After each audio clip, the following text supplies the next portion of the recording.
এদের ভবিষ্যৎ কিন্তু অন্ধকার। এই অল্প বয়সে পাকলো, কি একটা কথা আছে না, একটা আছে না, অল্প বয়সে পাকলো অমুক, তার দুঃখ চিরকাল বলে একটা আছে না। এই হয়ে গেছে এদের অবস্থা। এই হয়ে গেছে এদের অবস্থা। এরা ভেবেছিলেন যে যা খুশি করব। আর হয়তো এই ভাবনা ছিল উল্টে গেলে আমরা পাল্টি খেয়ে ঢুকে পড়বো, হয়তো এরকম ভাবনা টাবনা থাকতে পারে। অনেকে দেখছি পাল্টাপাল্টি করছেন। গতকাল আমি একটা খবর দর্শক করেছি, আপনারা দেখেছেন। পরমব্রত, তিনি ইদানিংকালে খুব বিজেপিতে।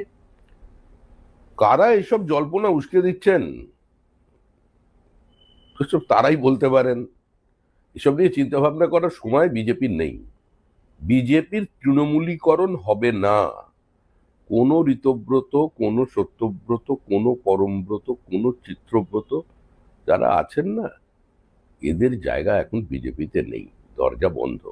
বিজেপি নিজের শক্তিতে, নিজের কর্মীদের নিয়ে, হার্ডকোর বিজেপি অ্যাক্টিভিস্টদের নিয়েই আমরা আজকে 206 পৌঁছেছি। কদিন পরে ওটা 207 হবে।